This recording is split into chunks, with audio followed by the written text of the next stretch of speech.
Hello and welcome back. My name is Tyler and today we're here at Rise Up Insurtech, hosted by the FinTech Times. I'm a journalist here at the FinTech Times and today I'm very lucky to be joined by Nyasha. How are you, Nyasha? You all right? I'm very well, thank you. Yeah. Are you enjoying our event? Oh, very much so. Yeah. It's great. Yeah. Why don't you tell us a bit about yourself and the company you've come from? So I'm Nyasha Kuwana. I'm head of product at FloodFlash. FloodFlash is a parametric or event-based insurer. So we're going to probably start our conversation by looking back, and the last 3 years have been full of turmoil, as I'm sure you're aware. I mean, we've had the pandemic, we had economic recession, and now unfortunately we're seeing the conflict in Ukraine.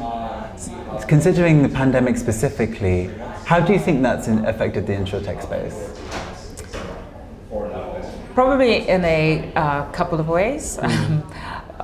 One of the ways is there were a lot of stories. I work with SMEs in particular. There were a lot of stories about how insurance didn't really pay out where business interruption was concerned.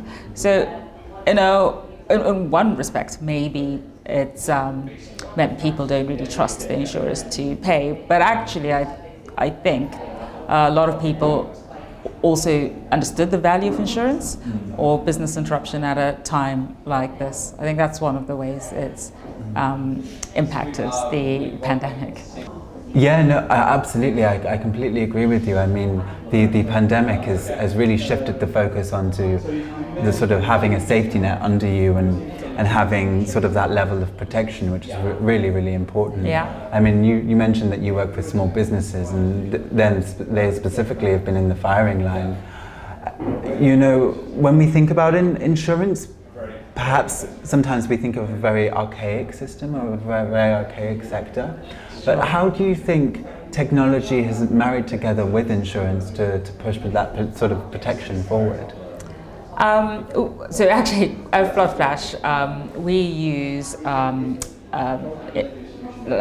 Internet of Things, if you like, an IoT device, which is a sensor which we attach to the properties that we insure on the outside.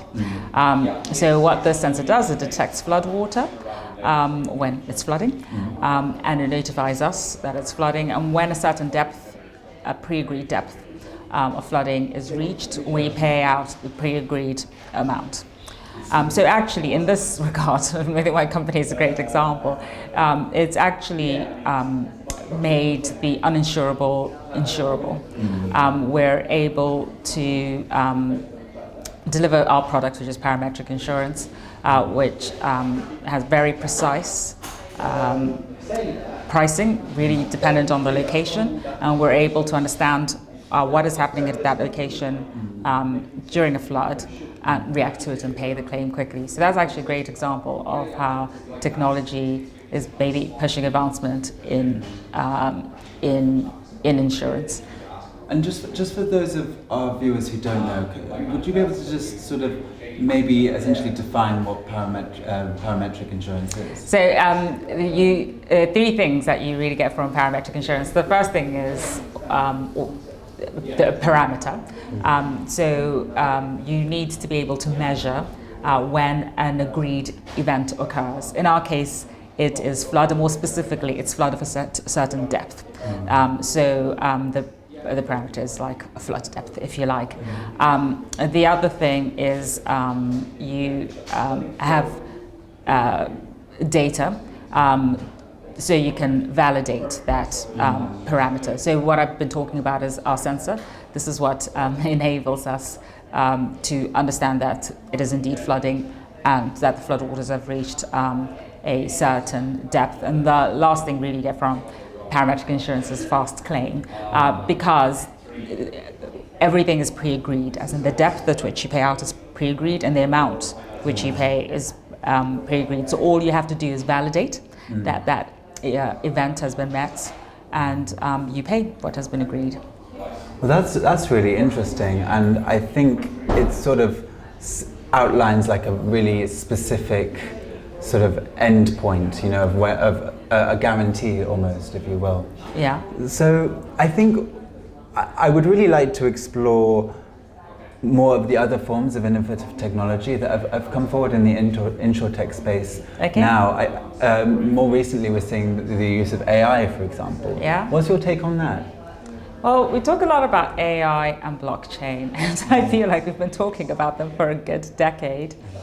AI, I think, has been slow to progress in our industry.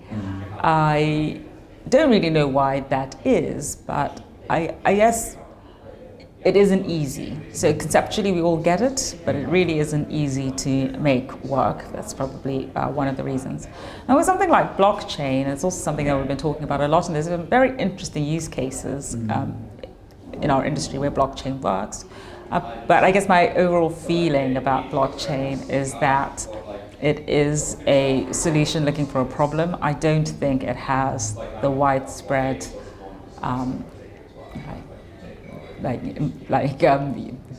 a usage that, well, it doesn't have it, but I don't think it will have the widespread usage people have anticipated. A lot of people also marry parametric insurance with blockchain, because one of the things I talked about is data, and you need objective data, but also if you have transparent data, that's quite a good thing.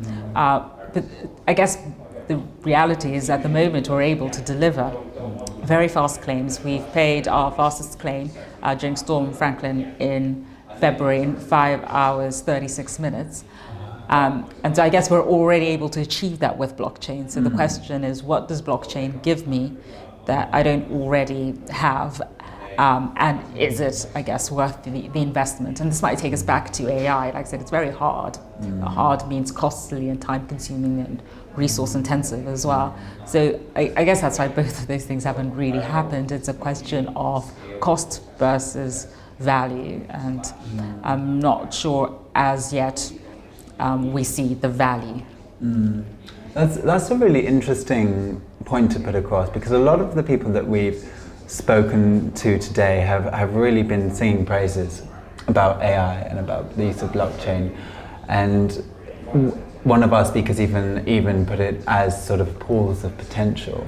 Well, it's really interesting that you sort of see it as in some ways applicable, but maybe not worth overly pursuing. I mean, I don't want to put words in your mouth, but I think it's a really interesting point to put across. What challenges do you think that the industry is currently facing? Well, it could be, like I said, a question of time, particularly with AI. It's just hard to do. So until somebody shows us all how we can do it better, faster, cheaper, it'll be hard for a lot of companies to invest in that. I think people just don't know how to get their arms around it. I do separate AI a little bit from blockchain though, because I think blockchain so AI, I think it's just expensive to do, and so the value equation does still come into it. It's very expensive, then you don't get much return on your investment. But with blockchain, I think the value might be low, and that's a bit more the problem, right? You still don't get your return on investment if the value is low. So I do think there's slightly different things. I might be proven wrong. I just think we have been talking about blockchain and AI for a very long time. There's a part of me that thinks if it should have happened by now, or we should be further by now, if everybody could see the value in it, or if, like with AI, if people were able to get their hands around it. So yeah, up until now, it's just not evident, but we might get to a point, some turning point where it becomes more evident, and we all grab both of them with our hands, but that we're not quite there yet. It's for me, when you talk about reaching a certain point with AI, do you ever think that it might currently be happening? It might happen in the future, but do you ever think with AI there is going to be a point that it goes too far? Do you think it will become dangerous in a way? I mean, that's want for a better word. But yeah, this is the sort of debate, I guess, I had, or we would have at university. I studied engineering and computing science, which is very applicable on my course. I guess it's a fear, and it's something we have to safeguard against, but it still feels a bit like the thing of science fiction. We just, again, I went to university a long time ago, and in a sense, it doesn't feel like we're any more in danger from AI than we did back then. So I don't know, but again, things could accelerate very quickly, and I might just not be, I might just not be like expert enough to understand how quickly everything is turning. I think it's very interesting as well how you say, you know, if it was going to happen, it would have probably already happened. Do you think then that there are certain ways in which insurers and insurtechs have learned to adapt without the use of like AI or blockchain? Yeah, they have. We are using other technology. It isn't the only technology out there, right? So I think in that regard, there are competitors to it. So we are learning to adapt. And working with what we have. In light of that, do you have any predictions for the future? I mean, do you see, aside from blockchain and AI, do you see any other sort of forms of insurtech really coming forward in the next 3 years?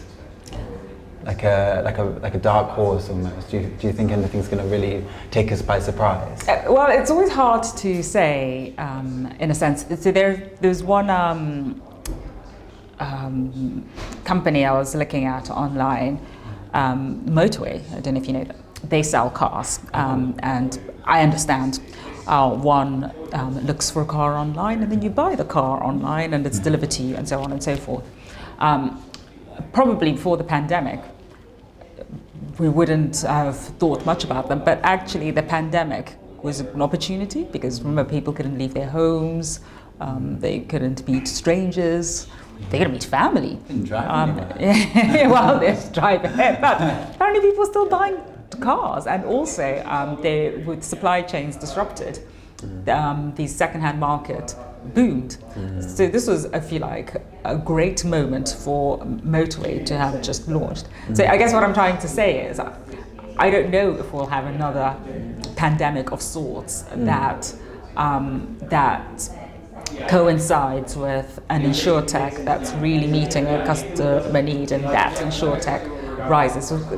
Unfortunately, you do need a bit of luck too, or timing. Not luck is not the word. Maybe timing is quite important too.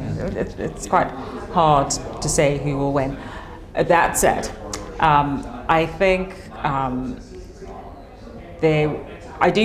I would like to believe, just based on a survey I saw recently, this very week, that Deloitte has conducted, there are a couple of areas where insurance companies will do well. One area is around claims. It is the thing that customers complain about the most. It's stressful, it takes a long time.